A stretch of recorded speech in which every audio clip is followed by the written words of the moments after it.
नमस्कार, मैं हूं आपके साथ शिखा शर्मा। दिल्ली में विधानसभा चुनाव होने हैं और सरगर्मियां तेज हैं। हमारे साथ हैं बीजेपी के पूर्व प्रदेश अध्यक्ष हैं सतीश उपाध्याय जी। बहुत बहुत स्वागत है आपका रिपब्लिक भारत में।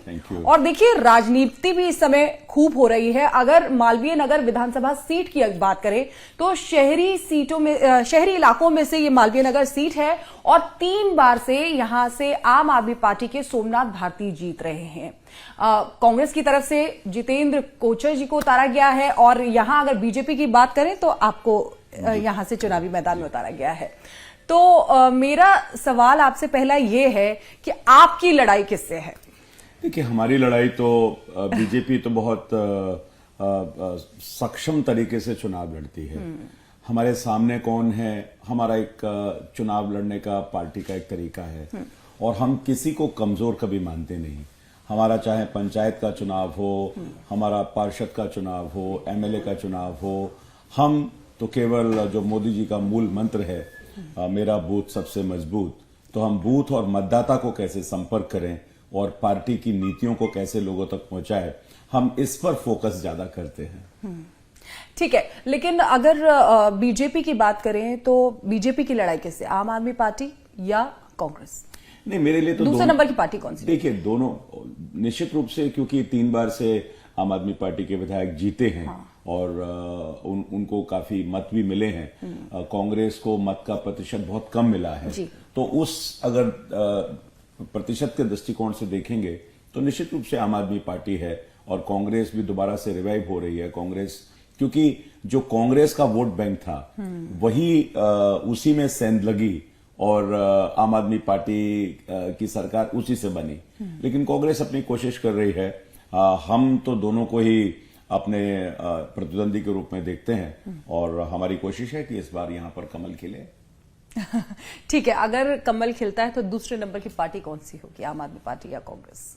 मैंने कहा ना, ऑफ कोर्स आम आदमी पार्टी, इसलिए कि 3 बार से वो यहां विधायक हैं, तो उनकी लोगों के साथ जो उनका कनेक्ट होगा। और जितेंद्र कोचर भी पुराने वहां के नेता हैं, दिल्ली के मालवीय नगर के पुराने नेता हैं। तो निश्चित रूप से हमारे लिए तो दोनों बराबर हैं। हम किसी को बहुत कोई कम ज्यादा, क्योंकि अब समीकरण भी बदल चुके हैं। वो पहले वाली 3 साल जैसी स्थिति नहीं है। पहले आम आदमी पार्टी को जितने भी वोट हैं वो केजरीवाल के नाम पर मिलते थे। कोई उम्मीदवार को, स्थानीय उम्मीदवार को जानता भी नहीं था और किसी को नहीं पता था कौन है। लेकिन अब 3 साल के अंदर और इस तीसरे टर्म में पूरी तरह से आम आदमी पार्टी और केजरीवाल एक्सपोज हो चुके हैं। उनकी जो सच्चाई है, उनका जो डबल चेहरा है, डबल स्टैंडर्ड है, वो लोगों के सामने आ चुका है। आपने बहुत सारे वायदे दिल्ली के लोगों को किए और मैं कहता हूं कि 10-11 साल के अंदर दिल्ली 20 साल पीछे चली गई।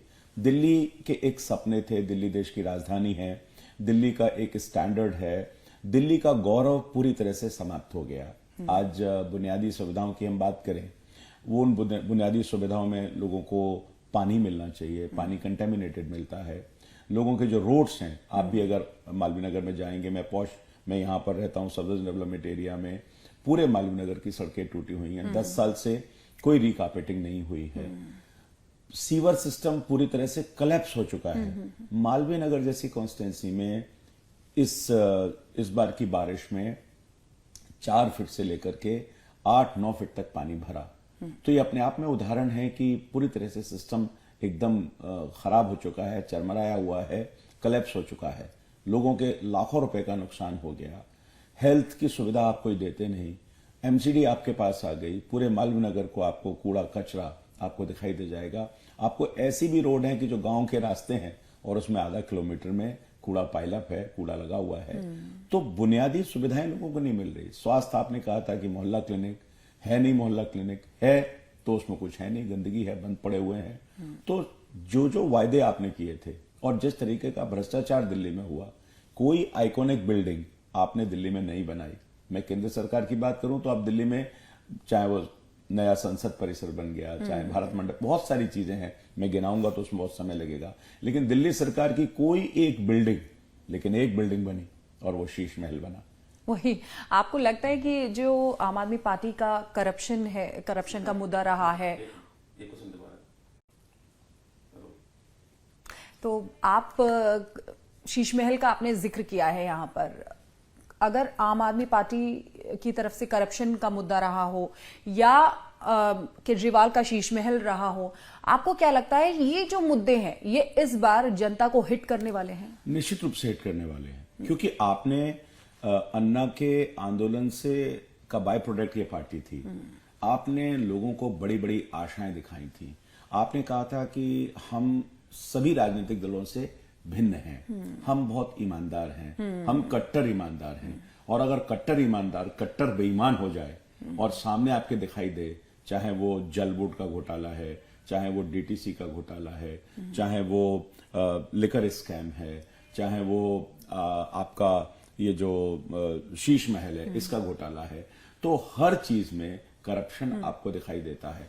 डीसिल्टिंग, उसमें घोटाला है। आप जहां जाइएगा लोग इस बात को पूछना चाहते हैं कि आपने जो दिल्ली के लोगों को वायदे किए थे वो आपने कोई वायदे पूरे नहीं किए। आप तो पत्रकार हैं, आपको भी ध्यान होगा कि 2015 से वो यमुना की सफाई की बात करते थे कि आपको पत्रकारों को डुबकी लगवाऊंगा, और यहां तक हो गया कि 2020 में आने के बाद तो उन्होंने कहा कि मुझे 5 साल और दे दीजिए, और अगर 24 में मैं डुबकी ना लगवाऊं तो मुझे वोट मत दीजिएगा, मुझे आप बाहर कर दीजिएगा। ये उनका बयान है। लेकिन किसी भी चीज पर वो खरे नहीं उतरे। हमेशा झूठ बोलना, आरोप प्रत्यारोप की राजनीति करना, भ्रष्टाचार में लिप्त रहना, देश विरोधी ताकतों के साथ हमेशा खड़े होना, ये उनकी राजनीति का अहम हिस्सा है। तो लोग इस बात को अच्छे से समझ गए हैं कि उनकी कथनी और करनी में पूरी तरह से अंतर है। वो जो लोगों को कहते हैं वो करते नहीं है। और दूसरा सवाल उनकी कॉम्पिटेंस पर भी है कि आप 3 बार मुख्यमंत्री बने तो आपने दिल्ली की किसी भी समस्या का समाधान, जो मूलभूत समस्याएं हैं जिसका केंद्र से कोई लेना देना नहीं है, चाहे वो सीवेज सिस्टम है, चाहे वो पीने के पानी की बात है, चाहे वो बिजली के बढ़े हुए बिल हैं, चाहे पानी के बढ़े हुए बिल हैं, चाहे वो मोहल्ला क्लिनिक की बात है, चाहे एजुकेशन हब बनाने की बात है, युवाओं को कुछ नया करने की बात है, महिलाओं की सुरक्षा की बात है, हर चीज में ये पार्टी फेल हुई है। और ऑटो वालों से लेकर झुग्गी झोंपड़ी से लेकर आपने ऐसा कोई नहीं बचा जिसको आपने ठगा नहीं है, जिसको आपने झूठ नहीं बोला। तो लोग इस बात को देखते हैं। एक देखिए, राजनीतिक दल कोई भी राजनीतिक पार्टी आती है तो लोगों को समझने में समय लगता है। और अब इस तीसरे टर्म में पूरी तरह से लोगों को, क्यों उनको जेल जाना पड़ा, क्यों मुख्यमंत्री को जेल जाना पड़ा, क्यों सत्येंद्र जैन को जेल जाना पड़ा, और सब जेल जा रहे हैं। पूरा सिस्टम, जो कानून का सिस्टम है वो सब गड़बड़ है क्या, सब खराब है, सब उनके खिलाफ है। अगर कुछ तथ्य हैं, कुछ साक्ष्य हैं, उसी बेसिस पर तो बेल पर हैं वो, और तो कुछ है ही नहीं। तो लोग इस बात को अच्छे से समझ चुके हैं। आप बताइए, आप भी देखते होंगे, आपको उन्होंने शपथ ली थी कि मैं बंगला नहीं लूंगा, गाड़ी नहीं लूंगा, सुरक्षा नहीं लूंगा। आपको वो नीली वैगन आर दिखाई देती है क्या कहीं? आपके चैनल पे भी बहुत चलती थी, दिखाई देती है? गाजियाबाद से आते थे नीली वैगन आर में, कहीं दिखाई देती है? कोई घर उनका दिखाई देता है? उनका वो जो मफलर है बंद करने वाला आपको दिखाई देता है? खांसी आपको दिखाई देती है? आपको बटन उल्टा सीधा लगाना दिखाई देता है? चप्पल दिखाई देता है? ये सवाल मैं इसलिए कर रहा हूं कि आपने पूरी तरह से एक कैमोफ्लेज किया। आपने लोगों को ऐसा दिखाया कि मैं ये हूं, लेकिन आप वो नहीं है। आपका शीश महल इस बात का प्रमाण है। जब आपको लोग एयर ट्रेवल में बिजनेस क्लास में पकड़ लेते हैं, आपसे पूछते हैं कि आप तो आम आदमी हैं, तो आप क्या जवाब देते हैं? क्या आम आदमी बिजनेस क्लास में नहीं चल सकता? तो ये जो आपका डबल स्टैंडर्ड है, ये जो आपका दोहरा चेहरा है, वो दिल्ली के लोग समझ चुके हैं। ठीक है, ये आपने उनकी बात की, लेकिन अब बात करते हैं फर्जी वोटर्स की। जैसे बीजेपी की तरफ से कहा जाता है कि फर्जी वोटर्स वो तैयार कर रहे हैं, केजरीवाल कहते हैं कि बीजेपी फर्जी वोटर्स तैयार कर रही है। अब इसमें क्या हो रहा है ना कि जनता कंफ्यूज है कि कौन सही है कौन गलत। देखिए, फर्जी वोटर तो ये तो इनकी सरकार में ये इतने एक्सपर्ट हैं, वो खाली फर्जी वोटर ही नहीं है शिखा जी। आपको ध्यान होगा, आप ही के चैनल ने काफी चीजें निकाली थी जब इन्होंने शेल कंपनी बनाई थी। झुग्गी झोंपड़ी के अंदर 4-4, 5-5 कंपनियां बना रखी थी। तो फर्जी बड़ा करने के मास्टरमाइंड हैं ये। ऑटो के परमिट एक और जो वहां रहता नहीं उस पर ऑटो के परमिट जारी हो गए, ये फर्जीवाड़ा करते हैं। जल बोर्ड में मान लीजिए 200 टैंकर पानी के चल रहे हैं, उसमें से 100 काम कर रहे हैं और 100 स्कूटर पर जीपीएस लगा हुआ है, वो फर्जीवाड़ा हो रहा है। वोटर्स की जहां तक बात है, अभी 15 दिन पहले ही आम आदमी पार्टी के एमएलए को नॉन अवेलेबल वारंट पर दिल्ली पुलिस ने सम्मन किया। किस लिए? कि आप जो डुप्लीकेट आधार कार्ड हैं वो रोहिंग्यास के, बांग्लादेशियों के, उनको आप जस्टिफाई कर रहे हैं, उनको आप सर्टिफाई कर रहे हैं, तो ये पूरी पार्टी ही फर्जीवाड़े पर आधारित है। और इसलिए भारतीय जनता पार्टी तो पूरी तरह से चुनाव आयोग, इलेक्शन कमीशन इसमें विश्वास रखती है। और आप लोग एक एक जगह पर मैं आपको उदाहरण देता हूं, मेरे घर के सामने ही डॉक्टर रहते हैं, वहां पर 12 वोट, जब मैं उनसे वोट चेकिंग के लिए गया तो 12 वोट फर्जी बने हुए हैं। किसने बनाया? कोई देखने वाला नहीं, कोई जानने वाला नहीं। तो आम आदमी पार्टी इसमें मास्टरमाइंड है और आरटीआई एक्टिविस्ट बनते बनते ये फर्जीवाड़ा करने के एक्टिविस्ट बन गए। बिल्कुल ठीक है, आपने फर्जी वोटर की बात की है, तो ऐसे में अरविंद केजरीवाल, क्योंकि अभी क्या हो रहा है ना कि हर तरफ से बयानबाजी हो रही है, बार पलटवार हो रहा है। अगर अरविंद केजरीवाल की बात करें तो उन्होंने ये कहा कि बीजेपी ने पूर्वांचल और यूपी के लोगों को लाकर फर्जी वोटर्स तैयार किए हैं। वहीं बीजेपी कह रही है कि पूर्वांचलियों का अपमान है।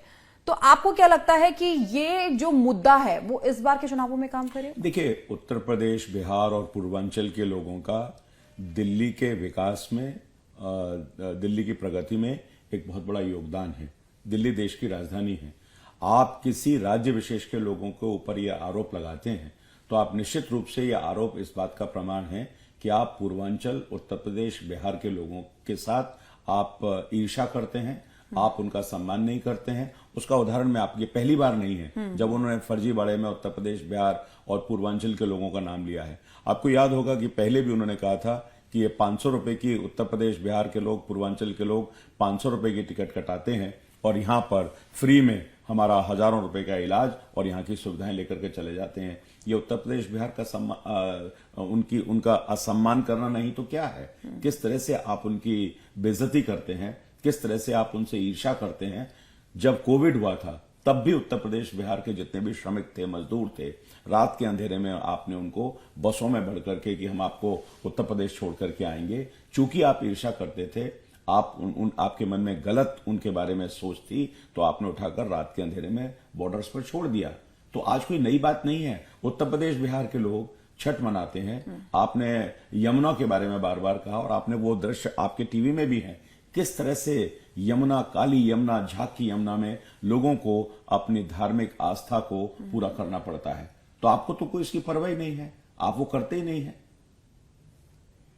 ठीक है, ये तो चलिए फर्जी वोटर्स की बात हो गई, लेकिन अगर एक और मुद्दा जो यहाँ पे बहुत छाता है दिल्ली विधानसभा चुनाव में, खास करके क्योंकि फ्रीबीज बहुत आती हैं, तो क्या आपको लगता है कि फ्रीबीज देकर, क्योंकि अब वो तो दे ही रहे थे बिजली पानी फ्री, लेकिन अब बाकी पार्टियां भी इसी पैटर्न पर चल रही हैं, तो आपको क्या लगता है कि फ्रीबीज वाला जो मुद्दा है, इससे क्या चुनाव जीता जा सकता है? नहीं, सवाल फ्रीबीज का ये नहीं है, सवाल है कि जहां जरूरत है।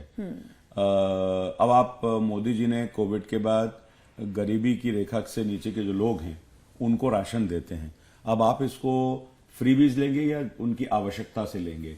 जहां जरूरत है, अगर मान लीजिए कोई 70 साल के बुजुर्ग हैं, उनको, उनके परिवार को उनके इलाज की जरूरत है, उनको स्वास्थ्य की सुविधाओं की जरूरत है, तो ये सोशल वेलफेयर एक तरह से सरकार का कर्तव्य है। लेकिन केजरीवाल का सोशल वेलफेयर नहीं है। वो एक वोट की राजनीति के कारण से लोगों को किस तरीके से वोट में खरीदा जाए, जैसे उन्होंने कहा दिल्ली में फ्री वाईफाई होगा, फ्री बिजली होगी, फ्री पानी होगा, और अभी 11 साल से तो महिलाओं की उनको याद आई नहीं। चुनाव से 10 दिन पहले उनको महिलाओं की याद आ गई। हम जो कर रहे हैं, हम जिन गरीबी की रेखा के नीचे से लोगों को दे रहे हैं, उसमें हमने मध्य प्रदेश में दिया, हमने छत्तीसगढ़ में दिया, हमने महाराष्ट्र में दिया, हमने हरियाणा में दिया। लेकिन उनके ऊपर सवाल इसी चीज को लेकर उठते थे कि मुफ्त की रेवड़ियां बांटी जा रही हैं, फ्री बीज दी जा रही हैं, तो आप लोगों की तरफ से ये प्रॉमिस की? नहीं, हमारी तरफ से हम जहां जिसको आवश्यकता है, हम जरूरत के आधार पर जिन लोगों को इस जो समाज में पिछड़े हुए हैं, जिनका अंत्योदय करना है, निश्चित रूप से उनके लिए हम काम करेंगे। चाहे वो स्वास्थ्य की बात हो, चाहे वो उनको अपलिफ्टमेंट करने की बात हो, चाहे महिलाओं के स्वयं सहायता समूह बनाने की बात हो, उनको अपने पैरों पर आत्मनिर्भर बनाना, ये हमारी नीति है।